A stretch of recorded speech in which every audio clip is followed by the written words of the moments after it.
মাটি ফেটে গেল। পাথর আর মাটির বিশাল স্তূপ গুহার দরজায় নয় বরং তাদের ওপর পড়ল। ভয়ের চিৎকার শোনা গেল এবং যারা বেঁচে গেল তারা ভয়ে পিছিয়ে গেল। নিজেদের সাথীদের ফেলে গেল যাদের পা আটকে গেছে বা পাথরে জখম হয়েছে। তারা ভাবল পাহাড়ের রক্ষীরা তাদের ওপর রেগে গেছে। তাদের মনে আতঙ্ক ঢুকে গেল। না খজানার কথা ভাবল, না দরজা বন্ধ করার কথা, বরং নিজেদের ঘোড়ার দিকে দৌড় দিল। কিছুই না বাঁচিয়ে নিজেদের অস্ত্র আর মালপত্র ফেলে পালালো। এতে শিক্ষা রয়েছে যাদের শিক্ষা নিতে চায়। খারাপ ষড়যন্ত্রের পরিণাম শুধু ষড়যন্ত্রকারীদের ওপরেই আসে। অনেকক্ষণ পর যখন পুরোপুরি নীরবতা নেমে আসলো, লাল পাথুরে ফাটল থেকে বেরিয়ে এলো। তার পেছনে মাসুদ ছিল। কিছুক্ষণের জন্য আলো মাসুদের চোখ ধাঁধিয়ে দিল, কিন্তু যখন আলোর সাথে মানিয়ে নিল তখন সেই ধ্বংসের চিহ্ন দেখল যা তার শত্রুদের উপর নেমে এসেছে, এবং কিভাবে আল্লাহ তাকে একটা সতর্কবাণী দেওয়া থেকে বাঁচিয়ে নিলেন যা দিয়ে তাদের ভালো চেয়েছিলেন, আর সেটাই তার মুক্তির কারণ হল। মাসুদ শহরের দিকে রওনা দিল। দিনের আলোয় শহরের বড় দরজা দিয়ে প্রবেশ করল। লালকে সামনে নিয়ে, যাকে এক বিশাল পাহাড়ের মতো লাগছিল। তার পিঠে মাসুদ কাঠের সিন্দুকটা তুলেছিল, যা পুরনো কাপড় দিয়ে ঢাকা ছিল। বাজার ছিল কোলাহলে পূর্ণ। দোকানদাররা ডাকছিল আর ক্রেতারা দরাদরি করছিল। বাজারের মাঝখানে ব্যবসায়ীদের আসরে সরফরাজ এক উঁচু চৌকিতে বসেছিল, যা বিদেশি গালিচা দিয়ে সাজানো ছিল। হাতে দামি তসবিহ ছিল এবং জোর গলায় হাসছিল। এক নতুন চুক্তিতে সই করার পর, যা সে এক ছোট অসহায় ব্যবসায়ীর কাছ থেকে ছিনিয়ে নিয়েছিল। ছোট ব্যবসায়ী সরফরাজের সামনে কাঁদতে কাঁদতে দাঁড়িয়েছিল। হুজুর, এটা জুলুম। আপনি আমাকে নষ্ট মাল বেচেছেন আর এখন ফেরত নিতে চাইছেন না। এটা আমার আর আমার বাচ্চাদের টাকা। সরফরাজ নিষ্ঠুরভাবে ধমক দিল, চুক্তিই আইন। তুমি নিজের হাতে সই করেছ। যাও, চাইলে কাজীর কাছে নালিশ করো। আইন বোকাদের রক্ষা করে না। ঠিক সেই মুহূর্তে ভিড়ের মাঝ থেকে এক ভরাট আত্মবিশ্বাসী আওয়াজ ভেসে এলো, সত্যি বলেছ হে সরফরাজ, আইন বোকাদের রক্ষা করে না, কিন্তু আল্লাহ মজলুমদের সাহায্য করেন, তা একটু দেরিতে হলেও। সরফরাজের নজর উটের উপর আটকে গেল। ঘাবড়ে গিয়ে হাত থেকে তসবিহ পড়ে গেল। ওই উটটাকে সে খুব ভালো করে চেনে। এটা লাল, যাকে সে 1 বছর আগে মরুভূমিতে মরার জন্য ফেলে এসেছিল। কিভাবে ফিরে এলো আর কিভাবে এত শক্তি আর শান নিয়ে দেখাচ্ছে? সরফরাজ কাঁপা গলায় বিড়বিড় করল, এ অসম্ভব। মাসুদ জটলার মাঝখানে দাঁড়িয়ে গেল এবং জোর গলায় বলল, যা সবাই শুনল, হে ব্যবসায়ীরা, হে শহরবাসী, তোমরা কি এই উটটাকে চেনো? এ সেই উট যে নিজের জীবন এই লোকের সেবায় কাটিয়ে দিয়েছে, আর যখন অসুস্থ আর অন্ধ হলো তখন একে মরুভূমিতে না খাইয়ে মারার জন্য ফেলে দিল। কিন্তু আল্লাহ, যিনি গর্তের পিঁপড়েকেও ভোলেন না, একে আমার কাছে নিয়ে এলেন এবং এর উসিলায় আমাকে সেই রিজিক দিলেন যা আমি স্বপ্নেও দেখিনি। মাসুদ ইশারা করল।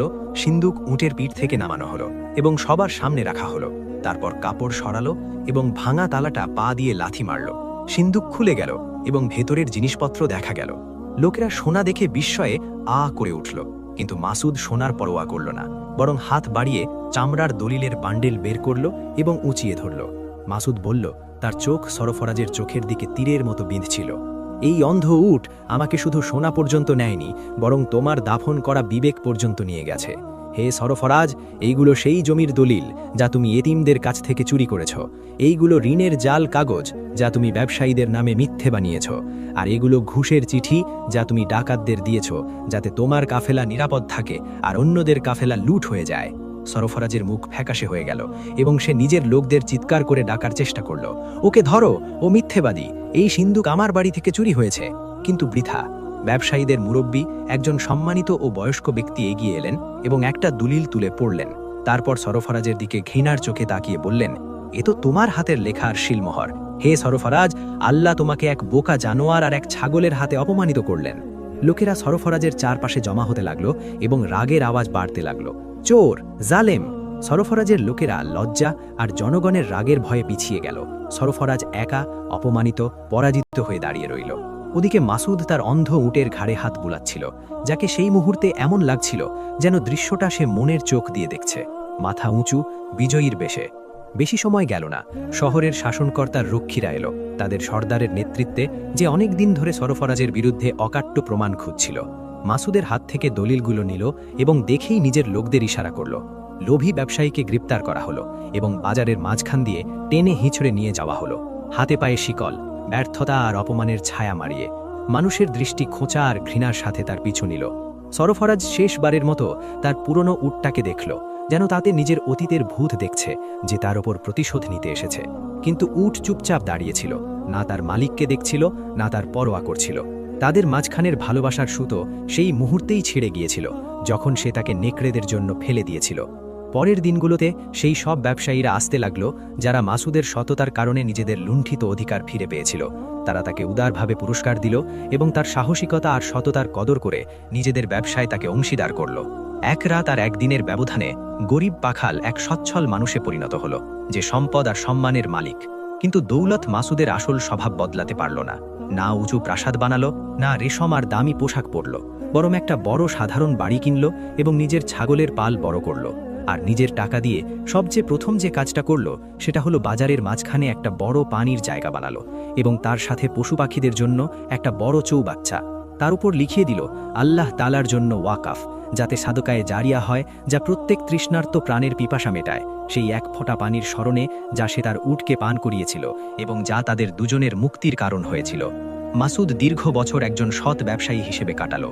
গরিবদের প্রতি দয়ালু ছিল কারণ সে দারিদ্র্যের স্বাদ জানত, আর মাজলুমদের সাহায্য করত কারণ সে জুলুমের তিক্ততা জানত। আর লাল তার সার্বক্ষণিক সঙ্গী হয়ে রইল। ভ্রমণে বা বাড়িতে তার থেকে আলাদা হতো না।